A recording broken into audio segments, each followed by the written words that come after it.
Hello बच्चों। तो हम इस चैप्टर के आखिरी वीडियो पे आ गए हैं।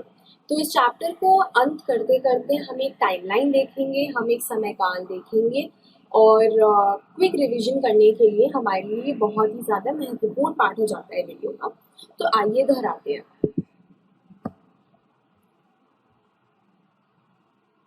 ठीक है, अब यहाँ पे हम बात कर रहे हैं घटनाक्रम समय रेखा यानी कि इवेंट्स टाइमलाइन। अब जब क्योंकि हम इतिहास पढ़ रहे हैं तो हमें जानना है कि किस दिन पे ऐसे कौन से ऐसी इम्पोर्टेंट महत्वपूर्ण घटना घटी थी जिसकी वजह से उस दिनांक को या उस वर्ष को हमें याद रखना जरूरी हो जाता है। ठीक है, 1498 में वास्को ड गामा जो हमारे पोर्चुगीज के खोजी थे, वे भारत को ढूंढते ढूंढते समुद्री मार्ग से भारत का पता लगाया उन्होंने और वे पहुंचे। सन 1600 में ईस्ट इंडिया कंपनी ने इंग्लैंड की महारानी कौन थी? Elizabeth one.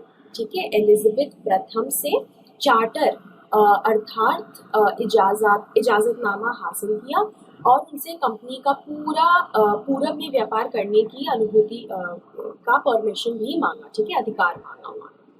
अब हम आते हैं 1651 में। 1651 में क्या हुआ था? पहली इंग्लिश फैक्ट्री हुगली नदी के किनारे शुरू हो गई थी। कंपनी के व्यापार यहीं से शुरू हो चुके थे। ठीक है, अब है 1695। इसमें आता है कंपनी ने इस आबादी के चारों तरफ एक किला बनाना शुरू कर दिया था। ठीक है, ये कब हुआ था? ये हम बात कर रहे हैं जब हुगली नदी पे फैक्ट्री बन गई थी तो धीरे धीरे उन्होंने एक्सपेंशन शुरू कर दिया था। तो यहाँ पे उन्होंने आबादी को भी इकट्ठा करना और फिर उसके अराउंड किला बनाना शुरू कर दिया था।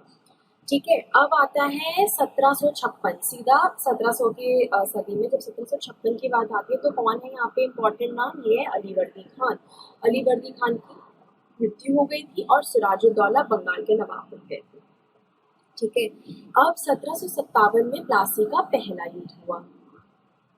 फिर आता है 1764। यहाँ पे बक्सर का पहला युद्ध हुआ था।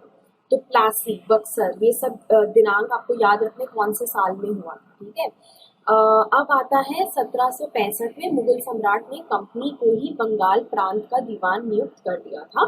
कब हुआ था ये? 65 में। ठीक है, बंगाल प्रांत का दीवान नियुक्त कर दिया था किसको? मुगल सम्राट ने कंपनी को। अब ठीक है, अब है 1782 से 99 तक का समय। ये टिप्पू सुल्तान इस टाइम पे और या इस समय काल में मैसूर के राजा थे। ठीक है, अब हमें पता था जैसे मुगल बादशाह की जब हम बात करते थे तो औरंगजेब हमारे आखिरी शक्तिशाली बादशाह थे और उस समय में औरंगजेब की मृत्यु के बाद के शासन अक्षम साबित हुए और विदेशी शक्तियों को भारत विशेषकर अंग्रेजों में अपना शासन स्थापित करने का अवसर उनको मिल चुका था।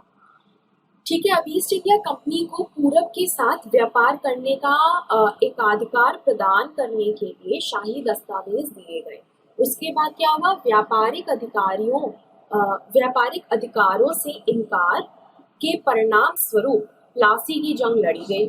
ठीक है, और यहाँ पे यह भारत में अंग्रेजों की पहली सबसे बड़ी जीत थी। प्लासी की जंग से ये शुरू हुआ था और हमने ये सब विस्तार में आपके पहले के वीडियोस में देखा है। आखिरी में हम क्या देखते हैं कि जैसे जैसे अंग्रेज पूरे भारत में खुद को सबसे ज्यादा मजबूत और शक्तिशाली साबित करने की कोशिश कर रहे थे, इनसे पूरे प्रदेश का शासन करने की उनकी इच्छा इतनी ज्यादा बढ़ गई कि उन्होंने लॉर्ड हेस्टिंग के नेतृत्व में सीधा विजय प्राप्त भी शुरू कर दिया। ईस्ट इंडिया कंपनी का व्यापारिक कंपनी से बढ़ते बढ़ते एक भौगोलिक औपनिवेशिक शक्ति बन गई। अब यही समय था जब हम बात कर रहे थे, क्योंकि वो एक छोटी सी कंपनी थी जिससे व्यापार करने आई थी। अब हमने देखा कि उन्होंने भारत में इतना ज्यादा जोर से उन्होंने अपना कब्जा बना लिया था कि उन्होंने पूरे भौगोलिक औपनिवेशिक शक्ति यानी कि एक ग्लोबल कॉलोनियल रूल को बनाने शुरू कर दिया था। ठीक है, अब यहाँ पे 1857 तक क्या हुआ? भारतीय महाद्वीप में कुछ 63 प्रतिशत भूभाग और 78% आबादी पर कंपनी का सीधा सीधा शासन स्थापित हो चुका था, जो हमने पहले भी डिस्कस किया था। 50% से कई ज्यादा, मतलब आधे से ज्यादा कब्जा हो चुका था कंपनी। तो हम ये चैप्टर को यही समाप्त करेंगे। हम आगे और भी देखेंगे कि कैसे लड़ाइयाँ हुई पहली, कैसे भारत ने विद्रोह करा और हमने फ्रीडम के राह पर लेके गए। हम आगे के चैप्टर्स में देखेंगे। तो आज के लिए इतना ही। सब ध्यान रखिए और बाय।